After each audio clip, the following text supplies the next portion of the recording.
Hello YouTube. Bon alors du coup aujourd'hui j'ai un sujet qui est intéressant à vous mentionner parce qu'en fait il y a 2 jours, qu'est-ce qui m'est arrivé? J'ai reçu un petit mail, boum, commission qui tombait sur la file CBD. Un achat énorme, un gars qui avait acheté 300 et quelques euros de CBD avec une commission à 100 balles du coup qui tombait.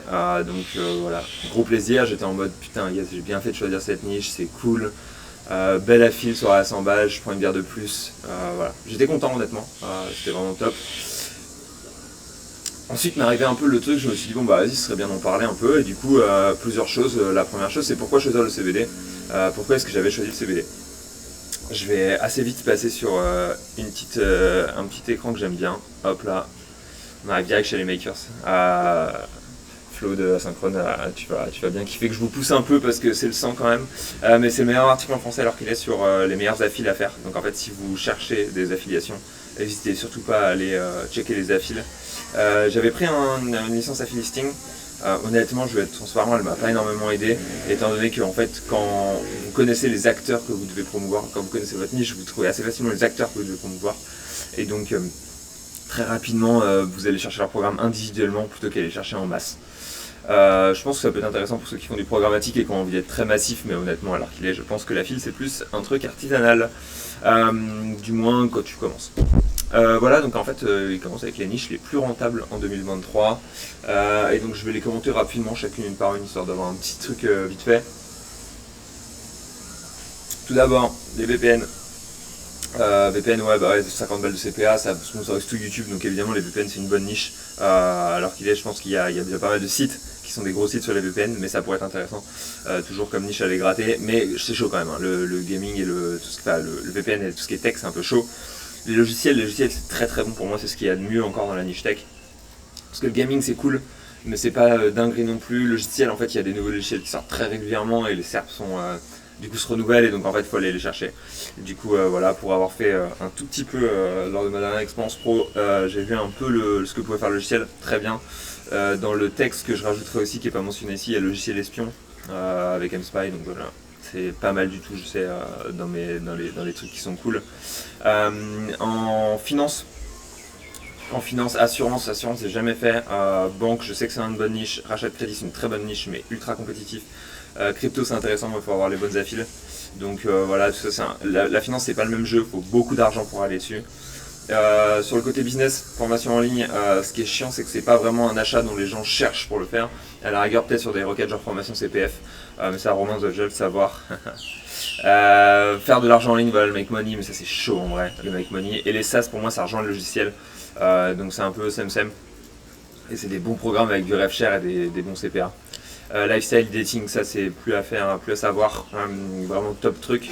Billets d'avion, je vous déconseille d'aller dessus parce qu'en fait, aller se taper avec les gros comparateurs de billets d'avion, c'est ultra compliqué. Hôtel, ça peut être intéressant, mais en fait pas aller les chercher en frontal, quoique vous pouvez les chercher en frontal en fait. J'ai rien dit, je viens d'avoir une histoire en tête qui m'a fait penser que c'était possible. CBD, donc voilà, moi j'ai choisi CBD parce que... pourquoi j'ai choisi CBD? Assez simplement parce qu'en fait, je savais que c'était compétitif. La niche jeu d'argent, je pouvais pas la faire parce que j'étais dedans professionnellement. Donc en fait, en termes de non-competition agreement, je pouvais pas y aller. Et le dating, c'était pas un domaine qui m'intéressait plus que ça. Donc en fait, je me suis dit CBD, pourquoi pas.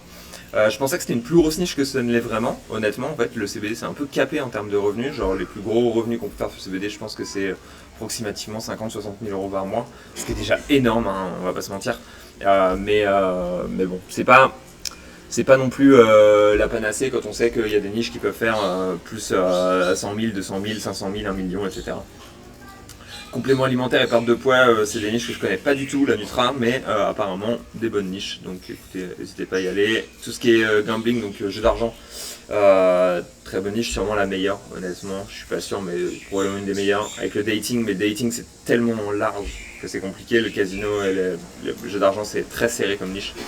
Je vous ferai peut-être un jour un de ces quatre sur les potentiels financiers de chacun des niches. Typiquement je connais celle du CBD, celle du gambling je la connais pas exactement, mais disons que le meilleur site gambling je pense qu'il gagne alors qu'il est. C'est des super expectations super larges, j'ai jamais eu accès aux chiffres.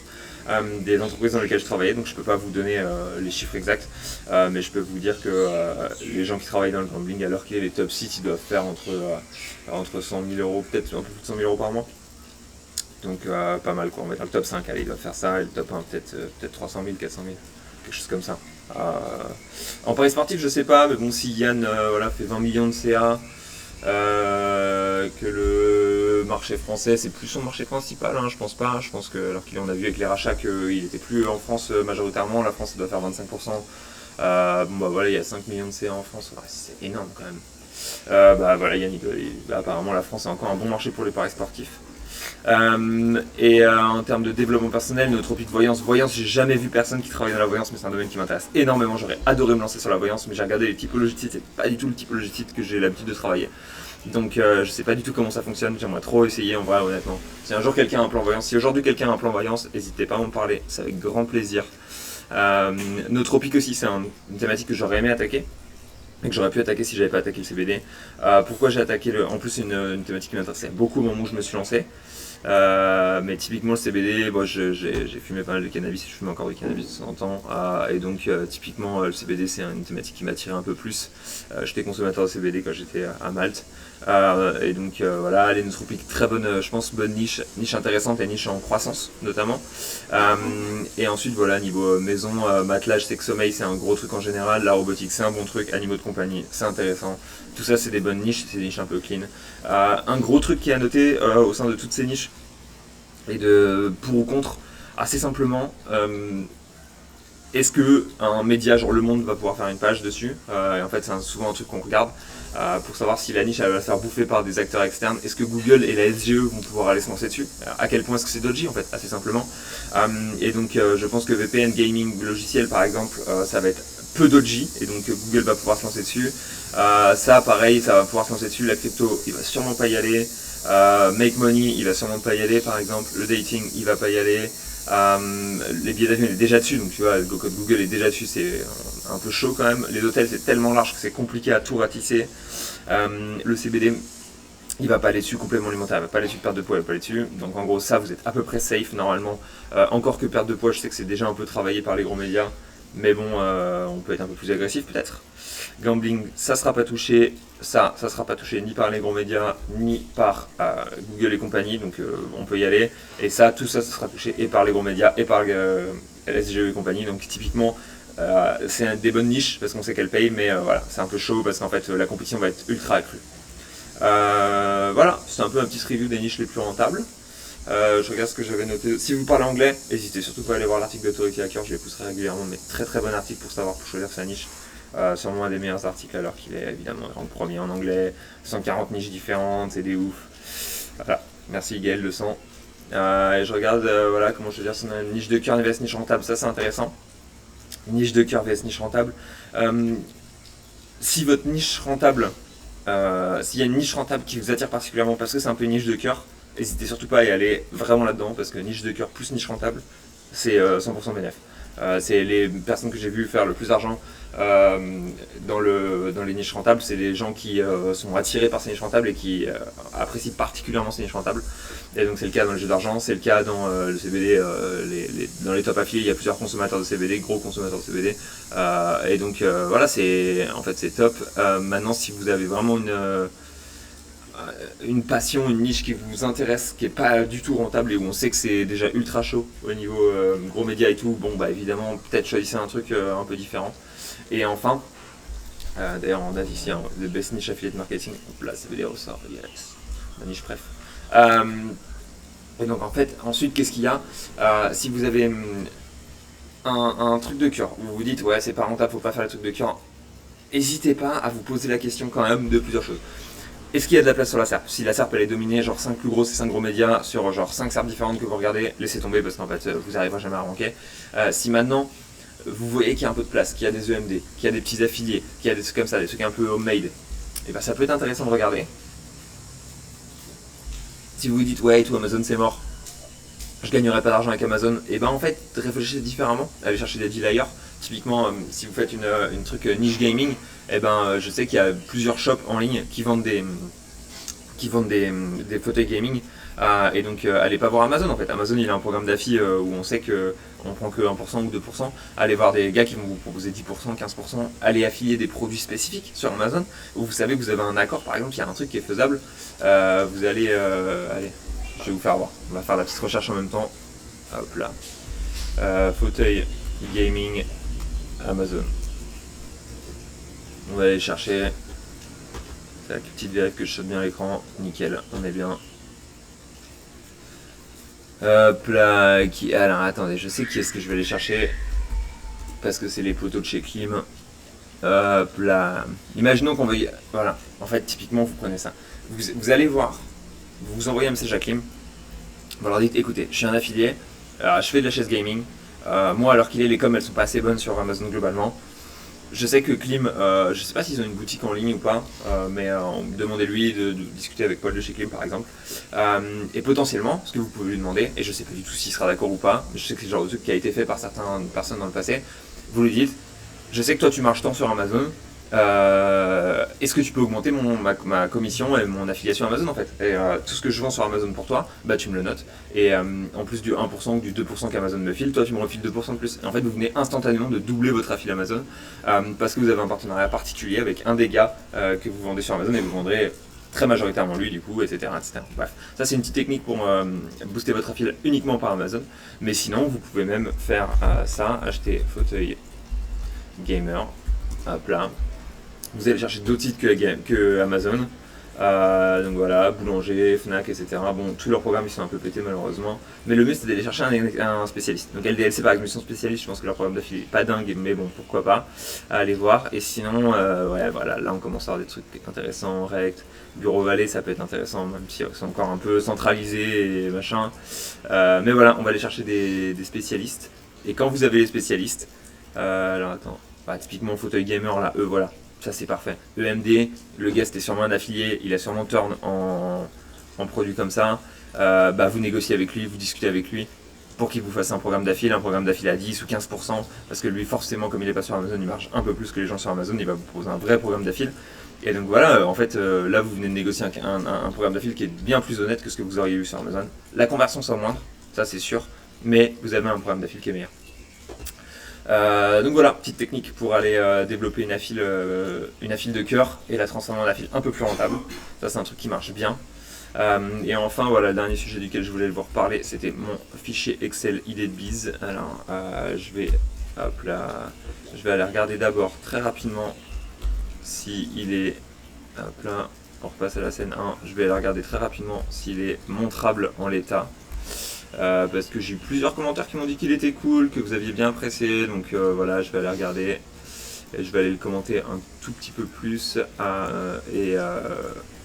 hop là, je vais faire des toutes petites modifs parce que je sais qu'il y a des choses qu'il faut toujours pas que je montre qui sont un peu tendues, donc on va pas les montrer tout de suite, hein. Alors masquer la ligne, hop là, nickel, et hop là. Hop là, allez, vas-y, ça je devrais pouvoir le montrer. Allez, je repasse en tac, tac. Je vous fais voir très rapidement les idées de bise que j'avais pour de vrai en fait au final. Voilà, assez simplement, l'école de consulting, ça c'est pour moi la première idée de bise, revenu mensuel après un an. Je pense pas que je puisse faire plus que 1 ou 2 calls de consulting par semaine. Un c'est déjà beaucoup. Honnêtement, trouver des gens qui sont prêts à payer 500 € de là. Il y en a peu en fait qui sont intéressés par avoir des calls de strat et d'être très haut niveau. Manipulation de CTR, j'ai mis un potentiel à 8000 € par mois. Je pense qu'on peut aller un peu plus haut honnêtement en fait après le temps. Est-ce que ça se revend? Voilà, j'ai noté la fiabilité. Fiabilité, je pense que j'arrive là-dessus à 9 sur 10. Manipulation de CTR, 4 sur 10 parce que la solution que j'utilise alors qu'il n'est pas très fiable, j'ai fait un x15 pour la revente, donc voilà un revenu intéressant. Site de jeu d'argent, je pense qu'après un an en fait je peux monter un site d'affiliation jeu d'argent à 50 000 € par mois. Le gros problème c'est l'investissement, il faut 200 000 € et alors que j'ai pas du tout cet argent et fiabilité qui est quand même assez faible, donc pas impossible que le site se casse la gueule et que je me fasse démolir, que je perde l'argent que vous me confiez. Affiliation CBD, voilà 15 000 € par mois après un an, j'ai été très ambitieux là-dessus, je modifie ça tout de suite, hop là, je pense que je serai plus à 9 000 par exemple en gros.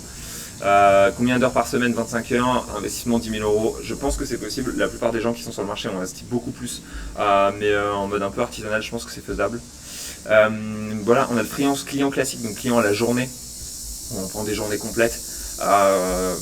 J'ai mis 15 000 euros parce qu'en fait, il faudrait que je remplisse tout un agenda et donc c'est quand même pas simple de remplir tout un agenda. Mais voilà, à peu près, on est proche des 100 euros de l'heure. Ça serait pas mal après un an, j'aimerais bien réussir à fit ça. Ça serait intéressant. Vente de liens serait faisable. Vente de liens, j'ai noté 10 000 euros. Ça, c'était vraiment un chiffre dans le vide, j'en ai aucune idée. J'ai juste noté qu'on travaillerait pas mal et qu'on aurait 10 000 euros d'investissement, donc un peu pénible, mais ça se revend bien, ça par contre, à l'inverse des autres trucs plutôt. Et enfin, rédacteur SEO, qui est un peu le truc où en fait, je suis plus parti d'un taux horaire parce que je suis parti honnêtement d'un prix au mot multiplié par un temps que je mettrais à faire, etc., etc.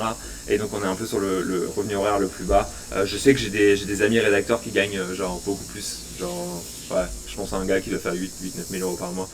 Donc en fait, on peut faire beaucoup d'argent dans la rédaction. Mais il faut être bon, il faut être entraîné, c'est pas un domaine dans lequel je suis bon. Donc voilà, ça c'est toutes les idées de bis que j'avais notées, j'en ai encore deux autres que j'ai cachées parce que faut pas abuser non plus, déjà je vous montre tout ça, c'est top. Je vais vous mettre le lien du fichier aussi, directement en commentaire, donc comme ça vous pourrez aller le chercher. Voilà, n'hésitez pas à vous abonner, ça fait toujours plaisir d'avoir des gens qui s'abonnent progressivement, ça donne de la force. Si vous avez des idées, n'hésitez surtout pas à me les pousser pour des idées de vidéos parce que je vais quand même bombarder, donc il va falloir de la matière, de quoi dire. Et enfin, allons de l'avant quoi, continuez à me suivre, j'espère que ça vous fait plaisir et puis mettez-moi même juste un petit commentaire pour le plaisir de commenter, pour me donner de la force. Bisous les gars, on se revoit plus tard.